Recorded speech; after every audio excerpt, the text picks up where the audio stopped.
Sa video natin ngayong araw mga boss, bibigyan ko kayo ng idea kung paano nga ba mag-wiring ng motorcycle lightings or mga ilaw ng mga motor natin. So, mayroon ako dito mga boss inihanda, no? So, ito yung mga nakikita nyo, ito rin yung makikita doon sa, ito yung nakalagay doon sa mga motor natin. So, ito yung battery, andun na to sa ano natin, sa motorcycle natin. Tapos mayroon tayo doon fuse box. Tapos ito yung magiging ignition switch natin. So ito yung susian para andar yung motor natin. Tapos ito naman yung accessories wire natin ang tawag natin. Tapos meron tayo dito boss switches. So ito yung switch na, ito yung sa park light. Tapos ito naman yung sa high and low. Tapos ito mga boss, meron tayong dalawang ilaw. So ang dalawang ilaw na ito mga boss ay double contact yan. So kagaya nito mga boss, double contact yan. Ibig sabihin double purpose yan, no? Dalawang ilaw yung pwedeng paganahin dito boss, 2-in-1, parang 2-in-1 siya. So ang isa dito ground, ang isa dito high, ang isa dito low kung sa headlight mo ilalagay. Pero kung sa park light mo naman or sa likod sa tail light, ang isa dito park light, ang isa dito brake light. So ito naman mga boss, ito yung dalawang switch na to. Ito yung brake switch natin. Kung mapapansin niyo kapag magpihit kayo ng brake sa kamay, meron dyan switch doon na nilalagay. So ito yung magkukontak para ilaw yung brake light natin sa likod. Tapos ito naman yung isa, ito yung sa foot brake. So ang sa foot brake kasi hindi naman siya ganito. So ibang type yung switch sa foot brake pero pareho lang din naman siya ng function. Tapos sa motorcycle natin ito meron din tayong plus relay. Tapos ito yung apat na ilaw na to. Ito yung turn signal lights natin dun sa motorcycle natin. So dalawa sa harap, dalawa sa likod. Tapos ito naman, ito yung switch natin sa turn signal lights. So meron din ako dito mga boss ginawang diagram. So ang diagram na to mamaya i-review natin pagkatapos natin gawa ng wiring connection. I-check natin dito mga boss kung tama ba yung pagkakagawa natin. Tapos sabay na rin nating testing. Pero yung diagram na to mga boss, ilagay ko na lang to sa likod or sa dulo ng aking video para may guide kayo para kung gusto nyo mag wiring ng mga motor. So simula tayo dito mga boss. Ito yung ignition switch. Meron yan doon. Ang positive doon sa ignition switch, yun ang tinatawag natin na accessories wire. So simula dito sa accessories wire, papasok yan dito sa may terminal ng switch natin. So ang switch natin mga boss, ganito kasi yun yung switch natin. Dalawang on-off lang yan mga boss. No, dalawang on-off lang yan. Tapos ang isa nito, ito yung galing sa accessories wire natin. So ito galing sa accessories wire, papunta yan dito sa isang terminal, sa terminal 1 ng switch natin. Tapos ang labas nun, siniris ko lang yung dalawang switch. So ito, nakatap siya. Kasi ang sa gitna na to mga boss, ito yung pupunta natin sa ipupunta natin sa park light. So sa ilaw yan dito sa headlight, tsaka dito sa park light sa likod sa tail light. Tapos ito naman yung sa itaas mga boss, ito naman yung papunta doon sa high natin, sa headlight natin. So umpisa na natin mga boss. So simula dito sa accessories wire, no? Unahin muna natin wiring ang headlight. Tapos isunod natin yung brake light, tapos isunod natin yung mga turn signal lights. So dito sa headlight mga boss, mabilis lang naman siya kasi ang battery natin mga boss is meron lang yan dalawang linya, positive and negative. So ang ilaw natin mga boss ay meron din yan tagdadalawang wire din. So positive din yan ang negative. So lahat ng negative ng wire mga boss, iset aside na natin yan, didiretso na yan, automatic didiretso yan sa negative terminal ng battery natin or sa body ground ng motor natin. Ang lahat ng positive mga boss, dito yan papasok sa ating mga switches. So ito yung positive, pupunta yan dito sa isang terminal ng switch. Tapos dito mga boss, yung tagos nito, ito yung papunta naman dito yan. So ito ilalagay natin dito.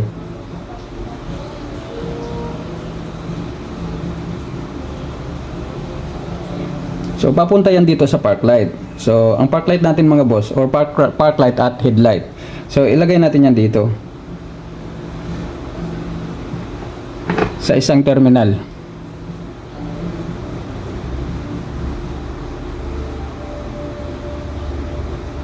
Okay. pupunta yan dito sa isang terminal sa ilaw natin. Yan yung headlight natin, or kung baga yung tinatawag nating na low. Automatic naman pag umilaw yung headlight natin, basta nakapatay yung high, pag umilaw yung headlight natin, yun ang tinatawag nating low. Tapos ito mga boss, ilalagay din natin yan ito dito sa kabila.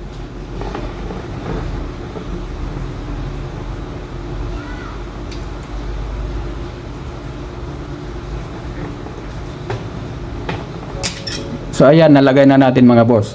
Tapos ang kabila nito mga boss, ito yung high. So nalagay na natin yung park light. So ito yung high.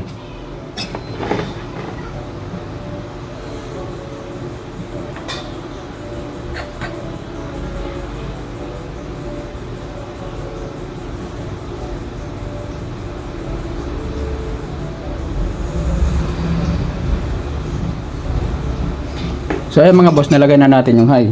So ang next natin dito, ang dito mga boss, didiretso to sa switch kasi nalagay na natin ang park light, ang tail light, tsaka yung headlight. So ngayon naman, ang ilalagay natin mga boss, ito yung brake light. So sa brake light mga boss, ito ang isa ditong terminal sa ilaw natin. So ang ginamit natin kasi yung isang terminal na yan, ito yung sa brake light. So yung sa brake light na to mga boss, didiretso yan dito sa switch natin.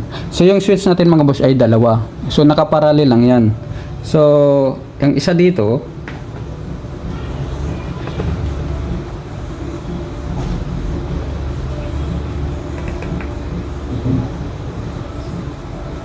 so nakaparallel lang yan mga boss. So ito mga boss, yung switch ko kasi is tatlong terminal. So hindi na to kasama yung isa. Bali dalawa lang kasi on off lang naman yung switch ng brake light natin. Tapos dito naman yung isa. Yan, nakaparallel yan siya. Tapos yung pagkatapos mo mga boss, kumuha ka dito ng isa, kumuha ka dyan ng isa. Kahit saan lang naman yan dyan mga boss, kahit magkabaliktaran dyan, walang problema. Tapos ang isa nito, positive to. Didiretso natin yan dito sa may accessories wire. Didiretso to mga boss sa may accessories wire kasi ito yung magiging positive niya. Dito siya kukuha ng positive kapag magpreno ka.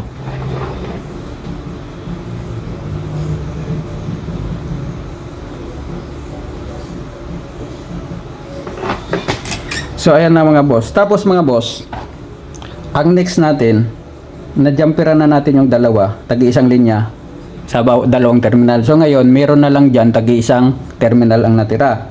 So ang tagi-isang terminal na natira mga boss, jumperan pa rin natin yan.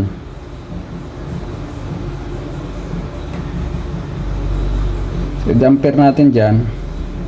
Tapos jumper tayo dito.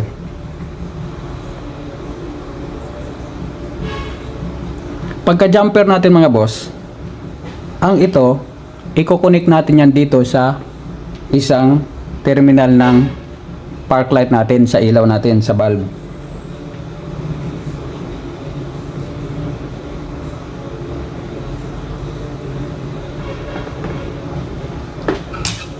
So kung napapansin nyo mga boss, ayan na, okay na siya. So kapag itinesting natin yan mga boss, high, naka-park light siya. So kapag i-on natin yung ilaw, yan yung park light siya. So naka-low yan. Kapag i-high natin, dadagdag yung ilaw niya. Kapag naka-high. So namatay siya. Kapag natin i-brake light natin, ito yung iilaw. Tapos ito naman, iilaw pa rin siya. So kapag patay natin, kapag magpreno tayo, kapag ginamit natin yung foot brake, ito foot brake to, iilaw siya kapag magpreno natin. Kapag naman dito sa handbrake, so iilaw pa rin siya. So kapag i-off natin yung susi mga boss, siyempre hindi siya gagana. Kasi nga sa accessories wire natin, kinuha yung positive. So tapos na natin wiring mga boss ang headlight. So ngayon naman, dito naman tayo sa turn signal lights. So sa turn signal lights mga boss, mayroon yan tagda dalawang terminal ang mga ilaw natin. So ang mga ilaw natin mga boss, kukuha tayo dyan ng tagi-isang terminal lang. So lahat ng tagi-isang terminal lang mga boss, kukunin natin yan. Ipagkukunik-kunik natin yan kasi gagawin natin yan negative. So kukuha tayo dito ng isa.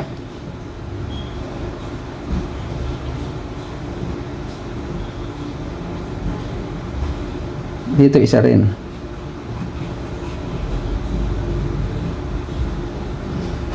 Tapos dito isa.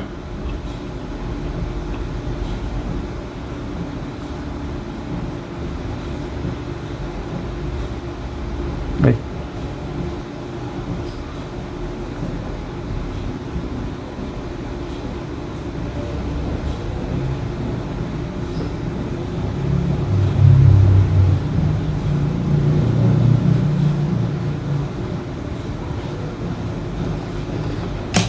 So ayan na nga mga boss, kumuha tayo ng isang linya dito, isang linya dyan, isang linya dito, isang linya dito, at ididiretso natin to sa negative terminal ng battery natin or sa body ground ng motor natin.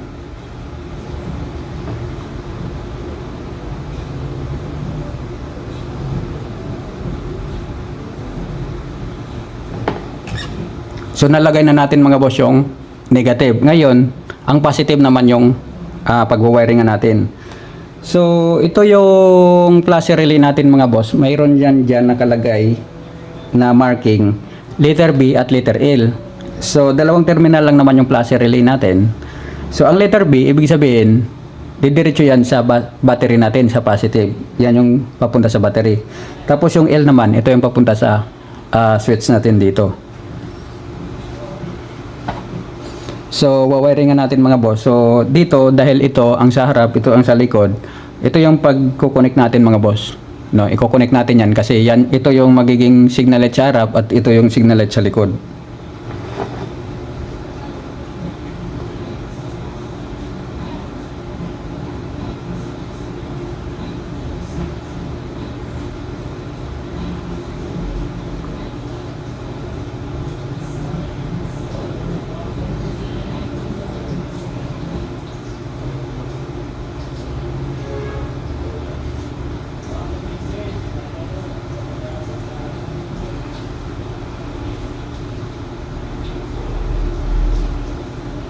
So nakaparallel lang yan mga boss.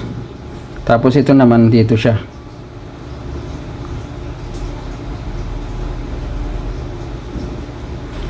So yung switching natin mga boss ay tatlong terminal yan, no? Yung gitna niyan yung common. Tapos dito naman tayo sa kabila. Kukuha rin tayo ng isang linya. So iparallel lang din natin sila.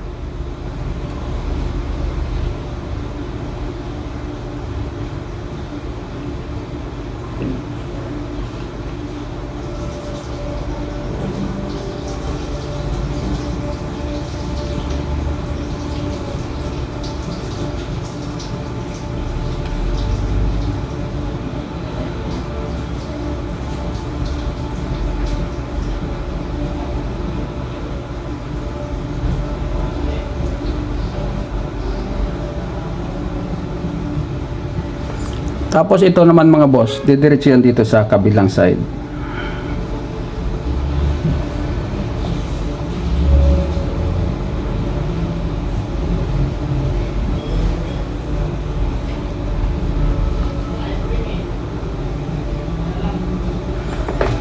So tapos dito mga boss, ito yung letter B, dalawang terminal ng plus relay natin. Ito yung letter B, papunta yan dito sa battery natin. So dyan yan kukuha.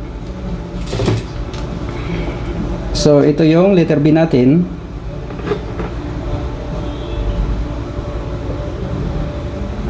Dalawang terminal lang naman yan boss yung plus relay natin. So, may marking naman dyan. Pag letter B, diretso yan sa battery. So, ibig sabihin, doon yun papunta sa may accessories wire natin.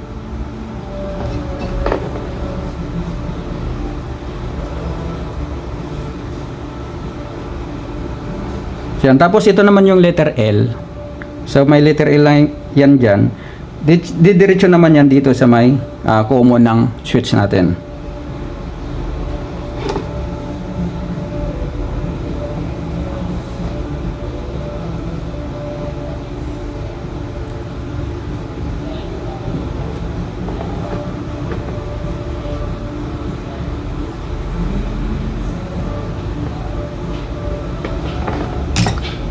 So ayun lang, ganun lang kasimple mga boss kung paano mag-wiring ng mga ilaw ng motorcycle natin. So i-double check natin mga boss yan dito sa wiring diagram natin.